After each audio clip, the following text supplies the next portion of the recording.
Hello guys, welcome or welcome back to Loggery. I hope all of you are doing great. Edugiri 12th अगस्त का हमारा backlog है। चलिए इसको complete करते हैं फटाफट से। तो यहाँ पर न्यूक्लियर थ्रेट इज पाक स्टॉक इन ट्रेड। ठीक है, वो एज अ स्वॉर्ड यूज़ करता है कि अरे मैं न्यूक्लियर चला दूंगा, ये कर दूंगा। तो पाकिस्तान के जो आर्मी चीफ हैं वो दोबारा कहाँ पहुँच गए हैं? यूएसए। पाकिस्तान आर्मी चीफ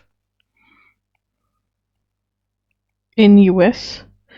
ठीक है ना। तो हमें यहाँ पर पता होना चाहिए who is the army chief of Pakistan. Asim Munir. ठीक है, स्पेलिंग याद रख लो, Munir.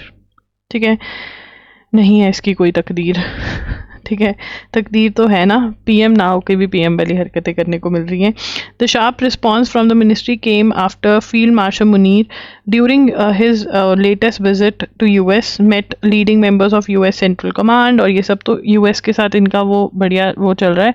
Pakistan will use all means to defend interest if India builds dam on Indus. तो वो कह रहे हैं इंदस पर अगर डैम बनाए तो हम ये कर देंगे, वो कर देंगे। ठीक है ना, न्यूक्लियर की धमकी दे रहे हैं। और nuclear visited USA, gave nuclear threat. तो न्यूक्लियर का थ्रेट दिया कि भैया हम न्यूक्लियर चला देंगे, तुम ऐसा वैसा करोगे तो। उसके बाद आगे चलेंगे। Air strike by Israel's military kills Al Jazeera correspondent in Gaza. No this is very very important. पहले भी इसराइल से कुछ साल पहले ऐसे एक जर्नलिस्ट की डेथ हो गई थी, मार दिया था इसराइल ने। तो बहुत ही ज़्यादा क्वेश्चन आए थे। इजराइल्स मिलिट्री तो लिखेंगे Israel's military kills Al Jazeera correspondent in Gaza.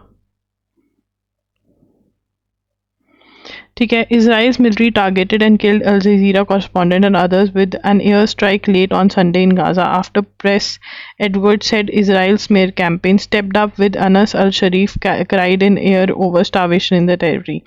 Both Israel and hospital officials in Gaza. तो यहाँ पर Anas stepped up when Anas al-Sharif cried in air over starvation in territory. अब यहाँ पर नाम लिख लेते हैं, अनस अल शरीफ। ठीक है ना, is the name of the journalist. ठीक है, Israel military asserted that al Sharif had led a Hamas cell. अब यहाँ पर ये लिखेंगे इजराइल मिलिट्री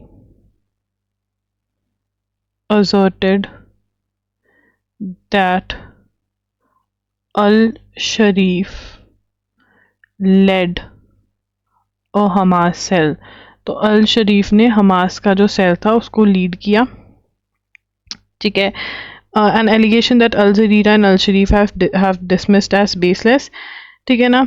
तो it was first time during the 22-month war that Israel's military swiftly claimed responsibility after a journalist was killed in a strike. Officials at Shifa hospital said those killed while sheltering outside Gaza. तो यहाँ पे इन्होंने कहा है कि हाँ ये death तो हुई है। अनस अल शरीफ जो कि अल जजीरा का कॉरेस्पॉन्डेंट जर्नलिस्ट था, उसकी इसराइल ने उसको मार दिया है।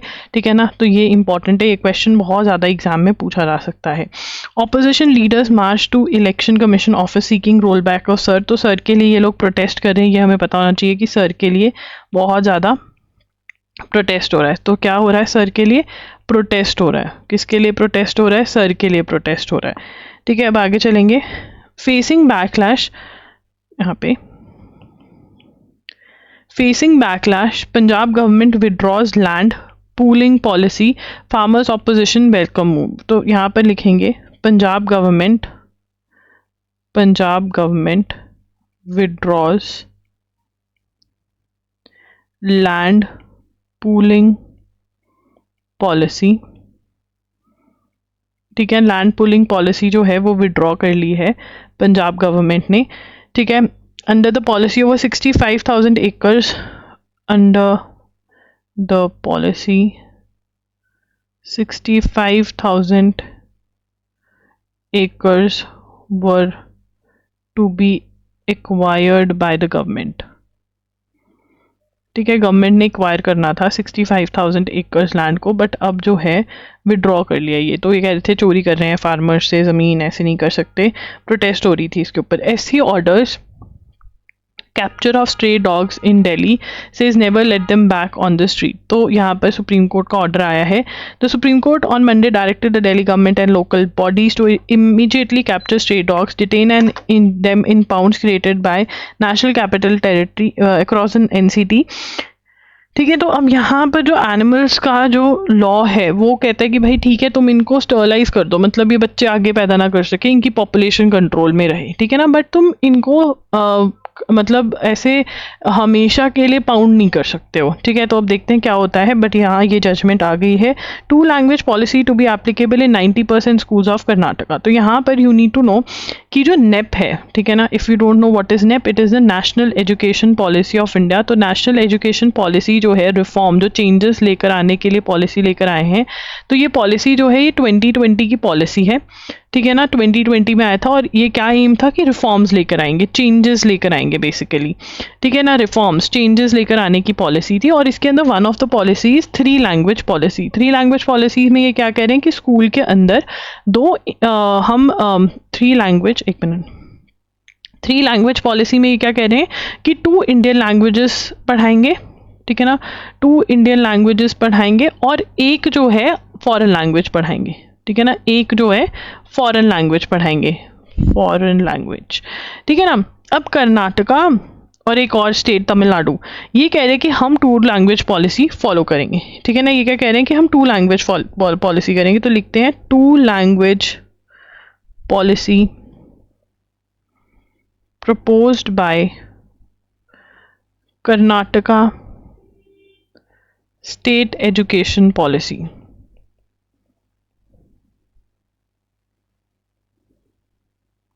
That is SEP, ठीक है ना।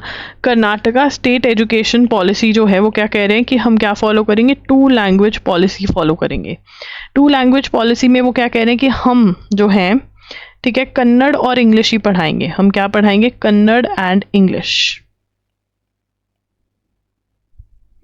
माइनॉरिटी स्कूल्स में वो कह रहे हैं उर्दू, मराठी, तमिल और ये चलेंगे, बट कर्नाटका का क्या कह रहा है, कर्नाटका कह रहा है कि भैया हम तो 2 लैंग्वेजेस ही पढ़ाएंगे, 2 लैंग्वेज से ज़्यादा हम नहीं पढ़ाएंगे, हम 3 लैंग्वेज पॉलिसी जो है उसको हम फॉलो नहीं करेंगे, ठीक है ना। समझ में आ गया 3 लैंग्वेज पॉलिसी क्या है कि 2 इंडियन लैंग्वेजेस पढ़ाओ और 1 फॉरेन लैंग्वेज। अब अगर आप पूछो नेप ये क्या कहते हैं कि कौन सी इंग्लिश लैंग्वेज पढ़ाई जाए, कौन सी इंडियन लैंग्वेज पढ़ाई जाए, कौन सी फॉरेन, वो ये नहीं बता रहे कि कौन सी पर्टिकुलर लैंग्वेज, वो कह रहे हैं कि ये जो है आप according to the state, according to the area देखो, वहाँ के पेरेंट्स जो हैं बच्चों की वो डिसाइड करें, ठीक है, टीचर्स डिसाइड करें कि कैसे क्या करना है, but this is the policy, ठीक है। कर्नाटका कह रही है कि हम 2 ही लैंग्वेजेस पढ़ाएंगे स्कूल के अंदर, और वो कौन सी है, कन्नड़ और इंग्लिश, ठीक है। मतलब वो नेप वाली जो पॉलिसी है, नेशनल एजुकेशन पॉलिसी के अंदर जो 3 लैंग्वेज पॉलिसी है, वो कह रहे हैं कि हम उसको फॉलो नहीं करेंगे, ठीक है। एग्जियम 4, तो एग्जियम 4 में शुभांशु शुक्ला जो कि एक इंडियन है, वो इंटरनेशनल स्पेस स्टेशन में गए थे, ठीक है, ये आपको पता होना चाहिए। इंटरनेशनल स्पेस स्टेशन में शुभांशु शुक्ला जो हैं इंडियन एस्ट्रोनॉट, वो गए थे, ठीक है। अब यहाँ पर क्यों गए थे, क्योंकि हमको गगनयान, अब ये देखो ये एक्स्ट्रा पॉइंटर्स हैं, ठीक है ना। अब देखो यहाँ पर शुभांशु शुक्ला जो है, आप इसके बारे में सर्च भी कर सकते हो, ISS गए थे, that is international space station, क्योंकि वो गगनयान का पार्ट है। अब गगनयान क्या एम है हमारा, गगनयान के थ्रू हमारा एम ये है कि हमको अपने एस्ट्रोनॉट्स, इंडिया को, इसरो को अपने एस्ट्रोनॉट स्पेस में भेजना और वापस लेकर आना। तो एक्सपीरियंस देखने के लिए शुभांशु शुक्ला को हमने ISS भेजा। तो मिशन का नाम क्या था, एग्जियम 4। अब इनको मिशन में हमने ऐसे तो नहीं भेजा, इनको हमने कुछ खाने पीने का सामान, क्रॉप सीड्स दे के भेजा था, जो कि अंडर स्टडी है। कौन सा इंस्टीट्यूट कर रहा है स्टडी, तो लिखेंगे axiom 4 crop seeds under study. Crop seeds जो हैं दे आर अंडर स्टडी। और ये कौन सा इंस्टीट्यूट है, ये है Indian institute of space science and technology, ठीक है ना, Indian institute of space science and technology, ठीक है। एंड और कौन सा है, और कौन सा स्टडी कर रहा है, एंड केरला एग्रीकल्चरल यूनिवर्सिटी, ठीक है ना, has begun post flight studies on the crop seeds that were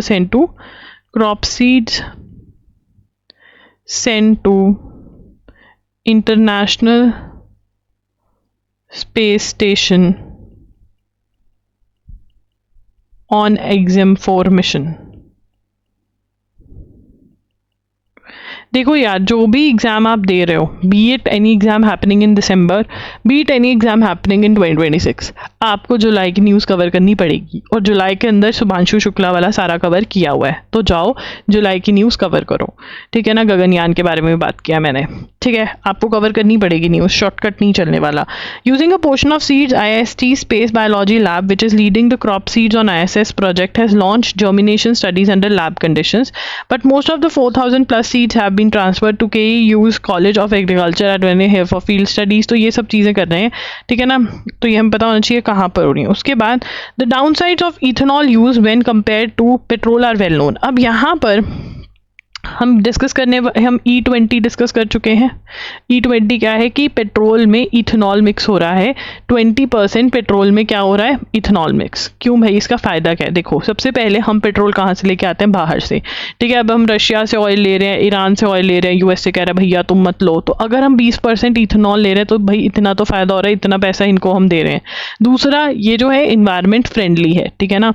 environment friendly क्योंकि ये प्लांट बेस्ड फ्यूल है। क्या है ये? Plant based fuel. अगेन इसकी हम बात कर चुके हैं बहुत बार। अब यहाँ पे क्वेश्चन ये आ रहा है कि क्या जो कार्स हैं, व्हीकल्स हैं, जो पेट्रोल रंग व्हीकल्स हैं, वो क्या 20% इथेनॉल से साथ चलने के लिए तैयार हैं, या इंजन को कुछ नुकसान होगा? तो वो कह रहे हैं कि देखो, बहुत टाइम से तो 20% वाला जो है व्हीकल बिक रहा है, ठीक है ना। तो वो they can take on themself. 2023 से E20 वाला बिक रहा है, ठीक है। बट उससे पहले वालों पे भी इन्होंने ट्रायल्स करे हैं और वो कह रहे हैं कि ऐसा कोई फ़र्क नहीं पड़ रहा है। बट ये कह रहे हैं कंपनीज़ को कुछ निकालना चाहिए। तो हमें बेसिकली पता होना चाहिए कि इंडिया में इथेनॉल कितने % मिलावट हो रही है, पेट्रोल में हो रही है, डीजल में नहीं हो रही, और ये लीगल मिलावट है, ठीक है। Bringing them home. अब इसके बाद आगे चलेंगे। The recent repatriation of Piprahava relics, which were excavated in 1898 from a stupa in Uttar Pradesh, marked an important episode in India's cultural diplomacy. तो यहाँ पर क्या हुआ है? Repatriation of Piprahava relics, which were excavated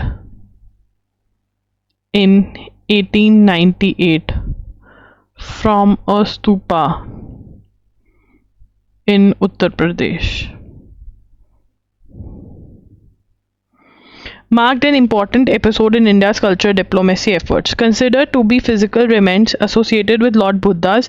तो यहाँ पर physical, they are what? Physical remnants associated with Lord Buddha's mortal remains. They were taken away in colonial era. Taken away.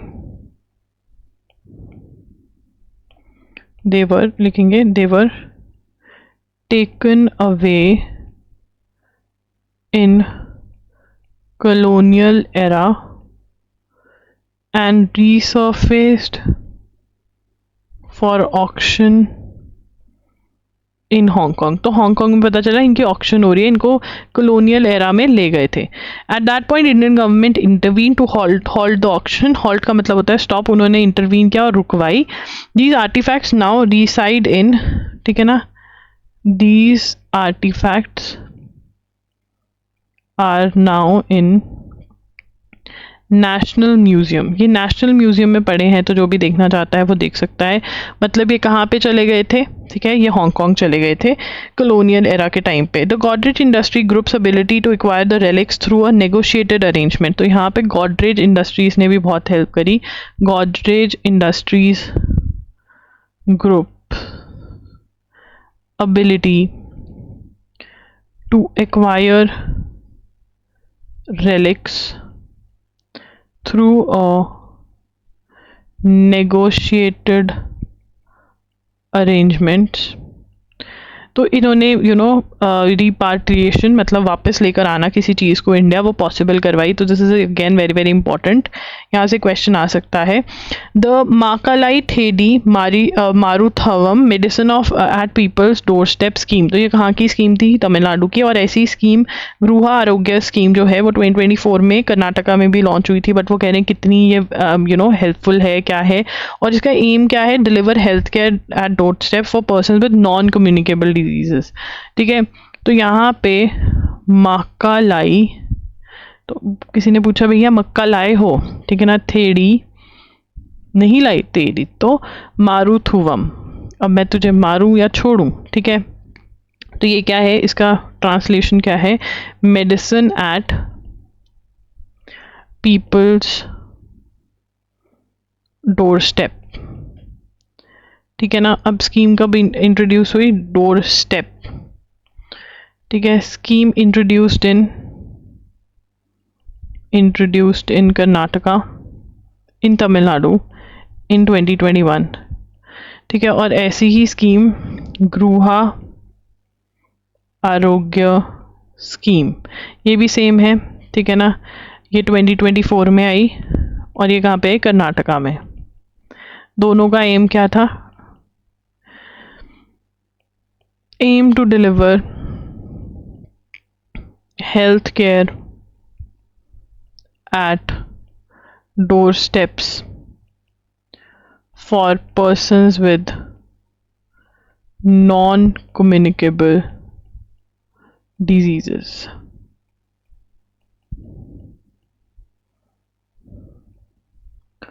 ठीक है, जिनको नॉन कम्युनिकेबल डिजीजेस है, ठीक है ना, उनको घर पर दवाई पहुंचाई जाए। तो कहने ये कितनी ज़्यादा यूज़फुल है, कितनी नहीं।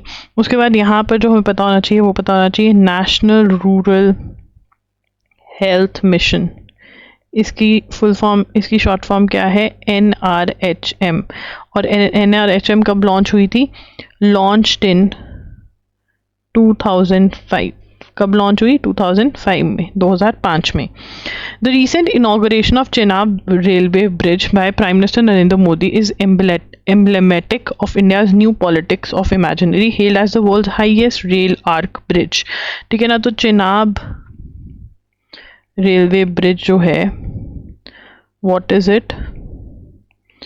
It is world's highest rail arc bridge, ठीक है ना। रेलवे ब्रिज है, आर्क शेप्ड है और हाईएस्ट है जो इंडिया में है, ठीक है। और ये कहाँ पर है? जम्मू एंड कश्मीर में है, ठीक है ना। और ये क्या किया है? Plan to display it on Independence Day invitation.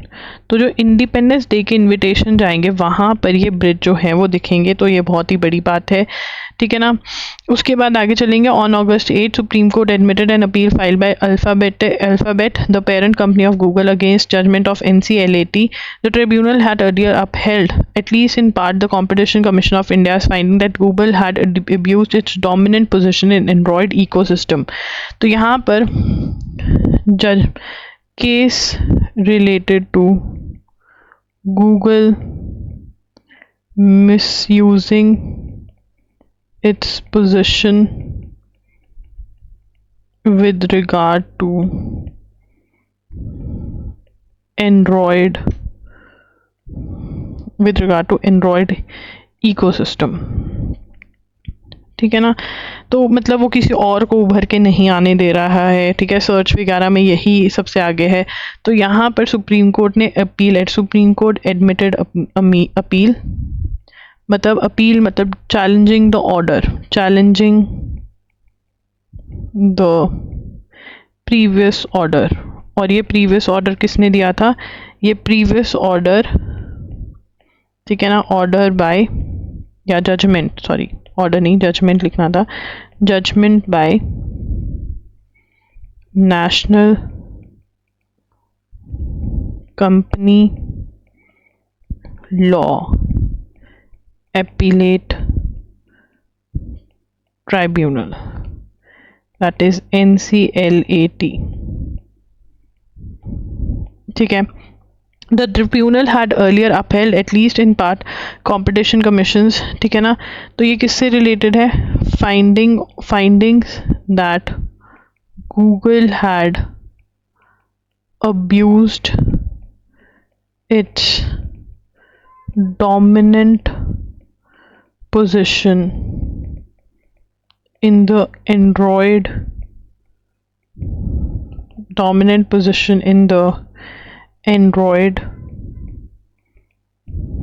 ecosystem to indulge in, इनके साथ अग्रीमेंट्स कर लिए कि भैया हमारा ही डालो सर्च वगैरह में और किसी को घुसने नहीं देना, ठीक है ना। तो एंटी कॉम्पिटिटिव प्रैक्टिसेस की कोई और इनके कंपटीशन में उतर ही ना सके, ऐसे एग्रीमेंट कर लिए जो एंड्रॉयड फ़ोन्स वगैरह बनाते हैं, ठीक है ना। तो यहाँ पर सुप्रीम कोर्ट अब इस केस को सुनेगा और आके देखो क्या होता है, ठीक है ना।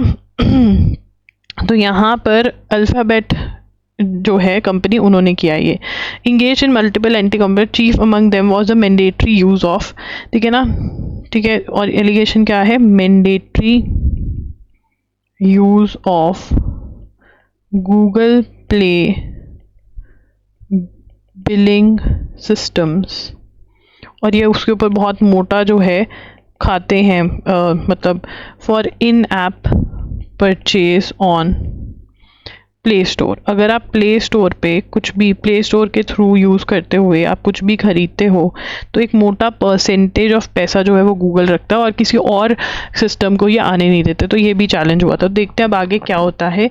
IF choppers with operation Sindoor flag to fly past Red Fort on Independence Day. तो IF चॉपर्स जो हैं वो ऑपरेशन सिंदूर का फ्लैग लगाते हुए चलेंगे, ठीक है। The Indian air force will stage a special fly past over Red with 3 helicopters flying in formation carrying the national flag and the Operation Sindoor flag. तो Operation Sindoor का flag भी था. As the aircraft will shower petals over the public. Around 15 defense personnel who took part in वो भी participate, मतलब वो red fort में आएंगे जिन्होंने ऑपरेशन सिंदूर में पार्ट लिया था। The Ministry of Defense has made Operation Sindoor the central theme of this year's Independence Day. This is very important. Chenab railway और उस कार्ड में क्या क्या शो हो रहा है, तो ये बहुत इंपॉर्टेंट है। तो यहाँ पे सबसे पहला पॉइंट जो हमारा बनेगा, इंडियन एयरफोर्स, लिखेंगे इंडियन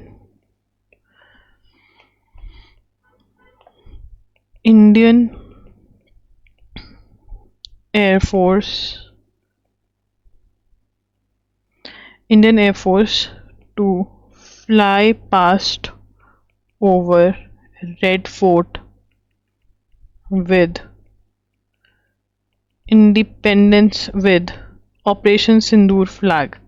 Operation Sindoor फ्लैग, तो ये बहुत इंपॉर्टेंट है। ऑपरेशन सिंदूर का फ्लैग लेकर के वो उड़कर जाएंगे रेड फोर्ट के ऊपर से, ठीक है। उसके बाद क्या चीज़ है, ठीक है, कार्ड के बारे में जो चीज़ बहुत इंपॉर्टेंट है, सेंट्रल थीम, ठीक है, जो चीज़ है वो क्या है, ministry of defence made operation Sindoor central theme of this year's Independence Day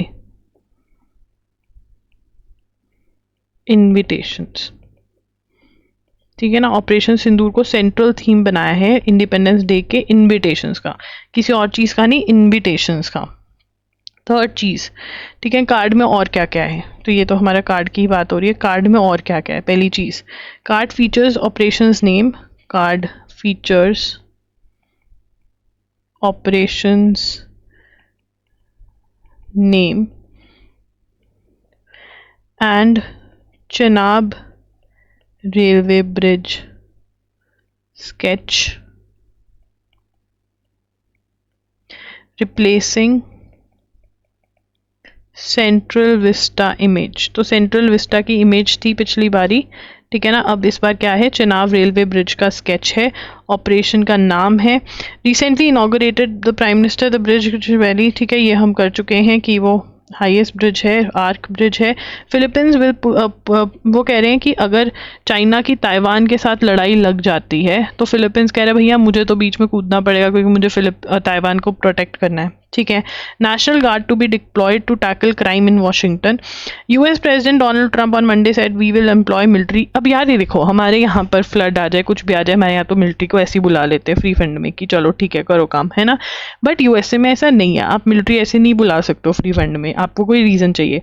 तो यहाँ पे ये क्या कह रहे हैं कि हम मिलिट्री बुलाएंगे। यूएस के डोनाल्ड ट्रंप क्या कह रहे हैं मंडे को कि हम मिलिट्री डिप्लॉय करेंगे and federal law enforcement in Washington के लिए, क्योंकि क्राइम बहुत बढ़ रहा है। ठीक है ना, तो देखते हैं क्या होता है। अब आगे जो भी इन्फॉर्मेशन आएगी उसको मैं बताऊंगी। Baloch Liberation Army termed foreign terror group by US. तो बलोचिस्तान की इंडिपेंडेंस चाहते हैं, ठीक है ना। अब यहाँ पर Baloch Liberation Army designated as foreign terror group by USA. अब ये लोग क्या चाहते हैं, बलोचिस्तान को अलग करना पाकिस्तान से, क्योंकि ये लोगों को बहुत दुखी कर रहा है पाकिस्तान। इन्होंने इसको terrorist, US state department, Baloch Liberation Army, US state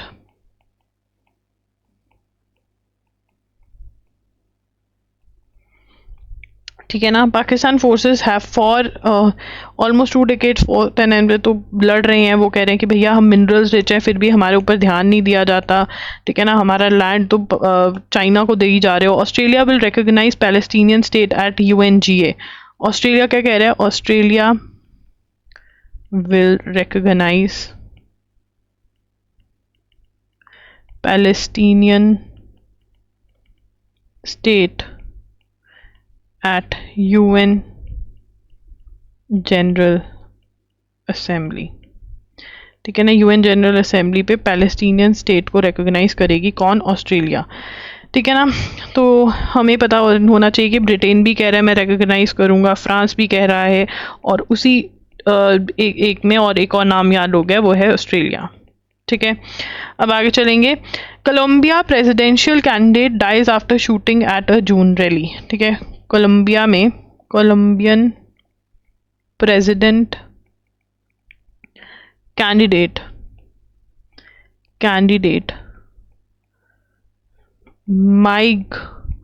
माइगुएल Uribe, ये नाम यहाँ से कॉपी करोगे, ठीक है ना, डाइड आफ्टर बीइंग शॉट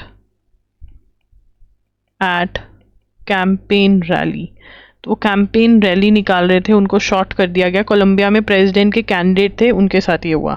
ठीक है, SC fixes dates to hear pleas. तलाक प्लीज मतलब जो केसेस फाइल हुए, तलाक हसन क्या, ट्रिपल तलाक कि ट्रिपल तलाक वापस ले आओ, ये गलत है कि आपने इसको ख़त्म कर दिया है। तो देखते हैं क्या होता है। Indian Sri Lanka coast guards vow to better maritime partnership. Indian coast guard and Sri Lanka coast guard vow to better maritime partnership. ठीक है ना, उसके बाद आगे चलेंगे। Lok Sabha passes income tax bill, लिखेंगे Lok Sabha passes income tax bill. तो यहाँ पे द बिल सीक्स टू क्या करना चाहता है बिल, ये क्यों लेकर आ रहे हैं बिल, ये bill to simplify, rationalize and shorten existing Income Tax Act 1961. It also broadens the powers of income tax officials, broadens the powers of income tax officials, allowing them to forcibly break into personal emails and social media accounts of assessees during search operations. ठीक है ना। Social media को assess मिल सकता है, जो लोग आपकी search करना है इनकम टैक्स वाले, ठीक है ना। इन्होंने दोबारा पहले वॉज सेंड टू, ठीक है ना, bill was send to, bill in Feb was send to select committee chaired by Baijayant Panda, ठीक है ना। तो इसको क्या करने के लिए, सिंप्लीफाई करने के लिए, और सोशल मीडिया में जो ईमेल्स हैं आपकी, जो भी है जो आपका सामान पड़ा उसको असेस कर सकते हैं फोर्सफुली इनकम टैक्स वाले अब, ठीक है ना। The bill has around 2.59 lakh words compare to 5.1 lakh income tax. The number of chapters have been reduced, been brought down to 23। अभी लिख लेते हैं, the number of chapters has been brought down to 23 from 47, and the number of sections to 536 from 819, ठीक है। अब आगे चलेंगे। Tax bills pass without debate, Kiran Rijiju says government will take up important bills.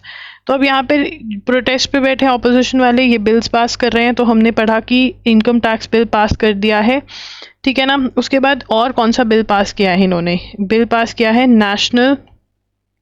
National लिखेंगे, Lok Sabha past national anti doping amendment bill. तो ये doping वाला जो होता है ना, ड्रग्स विद रिगार्ड टू जो स्पोर्ट्स पर्सन्स होते हैं उनका है ये, उनमें अमेंडमेंट लेकर आए हैं। And national sports governance bill. तो अब यहाँ पर जैसे बीसीसीआई का ऑडिट होगा, ऑडिट का मतलब चेक होगा कि भैया पैसे कहाँ जा रहे हैं, जो कि पहले नहीं हो रहा था, ठीक है। These bills will also be introduced when the opposition members were, these bill introduced जब ऑपोजिशन मेंबर्स नहीं थे, और ये पास कर दिए गए हैं अब, ठीक है। ये दोनों बिल्स पास हो गए हैं, तो ये आपको पता होना चाहिए। Why can't army deploy women to fight terror. अब यहाँ पर वो कह रहे हैं कि सिर्फ जैग में, दैट इज जज एडवोकेट जनरल में वुमेन जो है वो अलाउड है, कुछ में अलाउड है, टेरर के लिए वुमेन क्यों नहीं एम्प्लॉय हो सकते, ये पूछ रहे हैं। तो देखते तो इसका आंसर क्या होगा, क्या डिसाइड करता है सुप्रीम कोर्ट। आप loggery.in विजिट कर सकते हैं, वहाँ पर आपको कंपाइलेशंस मिल जाएंगी मंथली, ज़रूर खरीदिए और वहाँ से पढ़िए, आपको बहुत फ़ायदा मिलेगा। इस वीडियो को ज़रूर लाइक करें अगर आपको अच्छी लगी। कमेंट्स में आपको कोई डाउट्स हैं, अगर सेशन अच्छा लगा तो ये बताइए। सब्सक्राइब करिए इस चैनल को, बेल नोटिफिकेशन भी ज़रूर ऑन कर देना, सो दैट आपको नोटिफिकेशन मिल जाए जैसे वीडियो जाए। Thank you for watching, bye bye and take care.